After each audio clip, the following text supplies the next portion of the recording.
Assalamualaikum warahmatullahi wabarakatuh. Robbi shrah li sadri wa yassir li amri wahlul 'uqdatam min lisani yafqahu qawli. Baiklah, sebelum kita mulai pembelajaran, mari sama-sama kita berdoa agar pembelajaran kita bisa dipermudah dan kalian bisa menerima pembelajaran dengan baik. Mari sama-sama kita awali dengan baca basmalah. Bismillahirrahmanirrahim. Baiklah, ini materi pertama kita di semester pertama, bab pertama di kelas 8. Materi yang pertama yaitu pola bilangan dan barisan. Nah, di dalam pola bilangan barisan ini, subtema di bab 1 adalah yang pertama, nanti Ibu akan menjelaskan tentang pola bilangan. Yang kedua, barisan dan deret aritmatika. Yang ketiga, barisan dan deret geometri. Yang keempat, penerapan barisan dan deret bilangan. Nah, sebelum kita lanjutkan materi tentang pola bilangan, nah di sini kalian harus ingat materi kita di semester atau di kelas 1. Di mana ketika ada variabel A dikurang dengan variabel A hasilnya 0. Jadi ada A dikurang A itu 0. X dikurang X itu 0.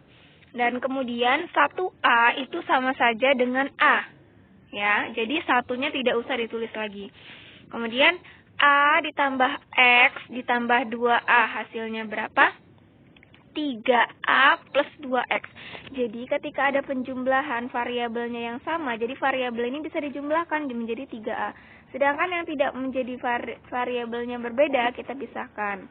Nah, kalau ada perkalian A dikali X baru, ini bisa dijadikan 1 sehingga dia menjadi AX. Nah, kalau A dikalikan dengan A, hasilnya adalah A kuadrat. Beda ya, kalau misalkan perkalian, dia hasilnya pangkat. Dan kalau penjumlahan, dia menjadi jumlah. Berapa A ditambah 2A, berarti menjadi 3A, bukan menjadi 2A kuadrat, bukan, tapi menjadi 2A. Sedangkan kalau A dikali A baru menjadi A kuadrat. Dan 2 dikali 3X, jadi 2-nya kita kalikan, yaitu 6, sama dengan X-nya kita tambahkan variabel ya. Tapi kalau misalkan di sini ada 2X ditambah dengan 3X, hasilnya baru dia menjadi 6X kuadrat gitu ya. Nah, untuk yang soal nomor 7, nah di sini soalnya adalah perkalian aljabar. Jadi ketika ada perkalian dalam kurung, kita kalikan gini. 2X dikali 3 hasilnya 6X. Benar ya, 2 dikali 3, 6. Kemudian X-nya kita masukkan. Kemudian 2X dikali 4 menjadi 8X. Baru kita bisa jumlahkan. 6X ditambah 8X sama dengan 14X.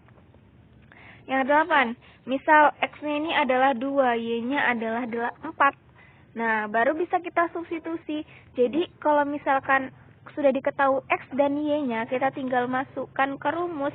Nah, ini yang dinamakan dengan substitusi atau memasukkan ya. Nah, X-nya sudah diketahui, sedangkan rumusnya ini 2. X-nya berapa? 2 kita tulis ya. Berarti ditambah dengan 3Y. Y-nya berapa? Y-nya 4. Berarti 3 dikali 4. Jadi sehingga 2 dikali 2, 4. 3 dikali 4, 12. Sehingga hasilnya adalah 16 ya. Kemudian, nah di sini mencari variabel X. Sebenarnya untuk di kelas 8 ini kita lebih menjabarkan namanya aljabar. Jadi kalian harus paham benar dengan yang namanya aljabar. 2X ditambah 3 sama dengan 9. 2X sama dengan 9 dikurang 3. Ya, kenapa dikurang? Karena ketika penjumlahan pindah ruas dia menjadi negatif ya. 2X 9 dikurang 3, 6X sama dengan 6/2. Kok 6/2 ini? Karena kan ini 2X, artinya kan 2 dikalikan X. 2 ini pindah ruas sehingga menjadi pembagian karena dia perkalian. Ingat, kalau perkalian pindah ruas menjadi pembagian, sedangkan penjumlahan pindah ruas menjadi pengurangan, begitupun sebaliknya. Sehingga X sama dengan 3. Nah, ini sekarang selanjutnya tentang pola bilangan ya.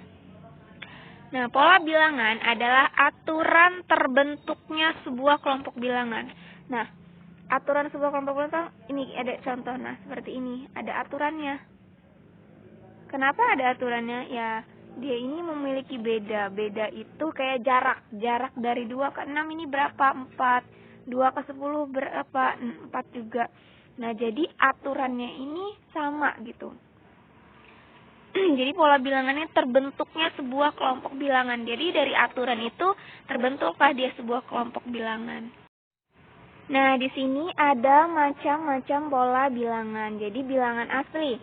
Bilangan asli diawali dengan angka 1 sampai bilangan positif lainnya.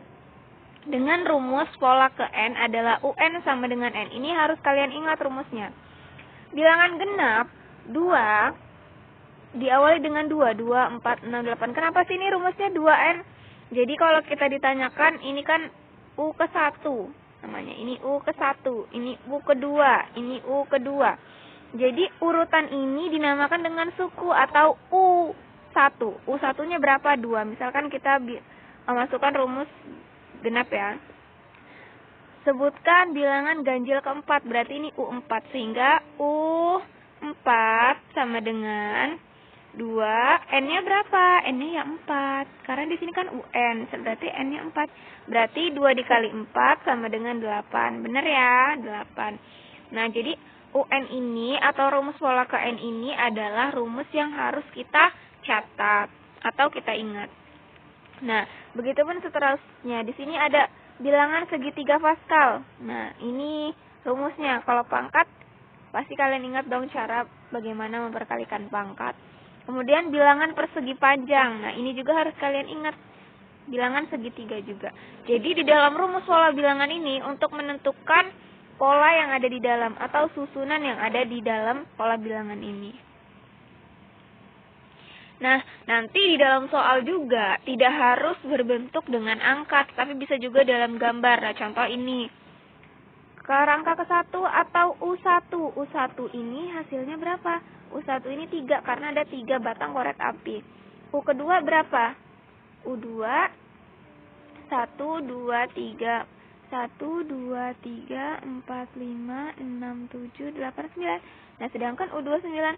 U3 berapa? Nah, begitu seterusnya. Jadi nanti di dalam soal kalian tidak harus menemukan yang namanya angka, tetapi bisa juga dalam bentuk gambar seperti ini. Ini hanya sebagian contohnya. Nah, selanjutnya barisan dan deret matematika. Jadi ini adalah sub kedua, yaitu tentang barisan dan deret aritmatika. Jadi pengertian barisan dan deret dulu. Jadi kalian harus pahami mana yang barisan dan mana yang deret. Jadi nanti barisan dan deret ini memiliki rumus yang berbeda. Kenapa?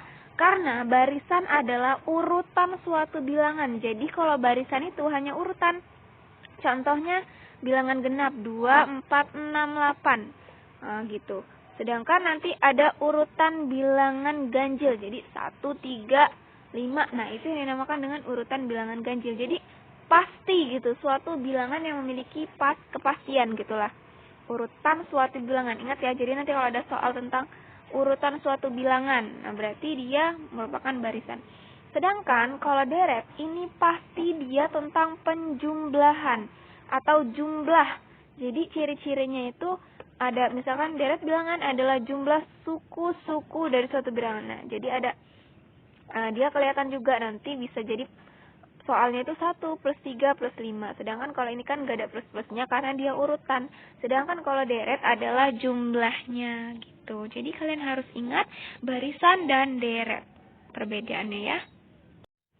Nah, setelah didengarkan pengertian dari barisan dan deretnya, di sini Ibu menjelaskan barisan aritmatika. Jadi, barisan aritmatika, barisan dengan selisih antara dua suku yang berurutan selalu tetap. Jadi, kalau barisan aritmatika itu bedanya atau jaraknya itu selalu tetap. Misalkan kayak tadi ada bilangan genap 2, 4, 6, 8. Nah, 2 ke 4 kan 2, 4 ke 6 kan 2, 6 ke 8 kan 2. Nah, jadi bilangan aritmatika atau barisan aritmatika ini bedanya selalu sama. Nah, di sini bisa kita lihat barisan. Kalian harus pahami dulu lambang-lambang atau simbol-simbolnya. Kenapa di sini dikatakan dengan U1? U1 di sini maksudnya U1 adalah sukunya, suku keberapanya. Sedangkan U2 artinya suku kedua. Nah, sedangkan kalau ditanyakan suku ke-100, berarti U100 di sini. Nah, kalau ini kan N ini artinya yang ditanyakan. Kalau yang ditanyakan itu U50, berarti UN, bukan UN lagi, menjadi U50, seperti itu ya. Nah, di sini kayak di sini nih, ada suku keempat, artinya U keempat. Apa sih yang dimaksud dengan suku? Nah, jadi kalau kita lihat dari contoh, nah ini dinamakan dengan suku. Nah, jadi barisan ini atau urutan ini dinamakan dengan suku. Jadi 3 ini U1 karena dia merupakan barisan ke-1. 6 ini U berapa? U2 karena dia merupakan barisan kedua atau urutan kedua gitu. Ya. Nah, kemudian di sini ada barisan A plus B, A plus 2B. Kalian gak usah bingung sama ini. Kenapa A? A ini artinya suku awal. Artinya U ke-1, barisan ke-1-nya, ya. Kalian jangan bingung. A ini artinya awal atau suku awal. Ingat, pahami. Kemudian di sini ada B. B itu apa? Bedanya. Jadi kalau misalkan U2 kan ini ya, 6 misalkan. Nah, dikurang U1. Jadi beda itu rumusnya bilangan selanjutnya dikurangi bilangan sebelumnya. Misalkan 6 dikurang 3, ini bedanya berapa? Kemudian kalau misalkan kalian mau ngambil U4 dikurang U3 boleh, atau U5 dikurang U4 boleh. Pokoknya dia yang suku terbesarnya dulu, U5 dikurang U4 gitu. U3 dikurang U2 gitu, boleh ya. Jadi kalian gak harus terpaku dengan U2 dikurang U1, gak apa-apa, terserah kalian, yang penting bedanya itu pasti sama. Nah, untuk barisan aritmatika sendiri memiliki rumus. Ini adalah rumusnya, harus kalian ingat. Di dalam rumus ini harus kalian ingat di mana ada UN, A ditambah di dalam kurung N dikurang 1 dikali B. A-nya apa? A-nya adalah suku awal. N-nya adalah apa? Suku keberapa yang ditanyakan. Ingat, suku keberapa. Nah, kalau di sini N-nya 100, berarti di sini juga 100 ya. Jadi dikurang 1. B adalah bedanya. Jadi yang Ibu jelaskan tadi, boleh U5 dikurang U4, boleh kalau misalkan barisannya itu memungkinkan untuk dikurangkan. Nah, di sini Ibu akan menjelaskan tentang barisan aritmatika. Contoh soal. Tentukan suku ke-9 dari barisan aritmatika. Jadi 4, 7, 10 ini kan baru urutan U1, U2, U3. Berarti kita akan mencari urutan ke-9-nya berapa ya. Diketahui A-nya sama dengan 4. Berarti sebelum kita masukkan rumus, kita tulis dulu yang diketahui. A-nya berapa? A-nya 4 dari mana? Dari sini karena U1. Kemudian bedanya berapa? U3 dikurang U2. Ya, kalau U3 dikurang U2 kan berarti 10 dikurang 7, artinya 3. Nah, di sini Ibu boleh, ini maksudnya U2 dikurang U1. Berarti di sini U2 dikurang U1. Berarti kalau U2 dikurang U1 kan 7 dikurang 4 sama ya, hasilnya sama dengan 3. Berarti berapapun suku yang kita kurangkan, hasilnya tetap sama. Nah, berarti rumusnya selanjutnya, kan rumusnya ini ya, UN sama dengan A plus N kurang 1 dikali B. Nah, kenapa di sini menjadi U9? Karena yang ditanyakan suku ke-9. Jadi, A ditambah N dikurang 1 dikali B. Nah, A-nya berapa? 4. Tinggal kita substitusi. A-nya 4, N-nya adalah 9 dari sini. Dikurang 1, B. Bedanya adalah 3. Kemudian 4 ditambah 8. Dikalikan 3, 24. Sehingga hasilnya menjadi 28. Nah, contoh selanjutnya di barisan aritmatika. Jika diketahui suatu barisan bilangan 10, 13, 16, 19. Jika 70 adalah anggota barisan, maka 70 adalah suku keberapa? Nah, jadi dalam suatu pola bilangan itu nggak semuanya menanyakan berapa sih suku ke-9, berapa sih suku ke-3, berapa sih suku ke-10, tidak. Karena ada kalanya angkanya sudah diketahui, tetapi dia belum diketahui N keberapa atau suku keberapanya, atau dia suku ke-100, atau dia suku ke-50, atau suku keberapa kita nggak tahu. Jadi kita harus mencari suku keberapanya. Nah, dari soal ini tetap kita harus mencari A. A adalah suku awal, sehingga suku awal dari barisan ini adalah 10. Dan B, bedanya 13 dikurang 10 boleh kalian 16 kurang 13 boleh, 19 kurang 16 boleh, tapi di sini Ibu pakai 13 dikurang 10 atau U2 dikurang U1 sama dengan 3. Nah, rumusnya UN sama dengan A plus N kurang 1 dikali B. Rumusnya masih sama, jangan berubah. Nah, baru kita masukkan UN. UN-nya berapa? 70, karena di sini sudah diketahui ya 70. Sehingga A-nya berapa? A-nya 10 ditambah N dikurang 1 dikalikan 3 atau bedanya. Nah, 70. Nah, ini kita pindah ruas nih 10-nya, sehingga dari positif pindah ruas menjadi negatif 70. Sehingga tersisa N dikurang 1 dikalikan 3. Nah, 70 dikurang 10 kan 60. Sama dengan, nah kalau di sini ingat, kita flashback kembali ke aljabar. Kalau perkalian 3 dikali N hasilnya 3N. 3 dikali min 1 artinya min 3. Baru kita masukkan lagi, karena di sini min 3 ini nggak ada variabel, kita pindahinlah ruas. Sehingga negatif menjadi positif, sama dengan 60 ditambah 3 sama dengan 3N. Jadinya 63 sama dengan 3N. Ingat, kalau misalkan kita mencari angka variabel, jadi kalau perkalian kita pindah ruas menjadi pembagian ya. Nah, kalau misalkan kalian mau pindahin N yang gak mau dipindahin gak apa-apa, tapi tetap 63 dibagi 3. Kalau misalkan kalian mau pindahkan N-nya juga, tetap 63 dibagi 3. Sehingga 63 dibagi 3, N-nya menjadi 21. Sehingga 70 ini adalah U ke 21.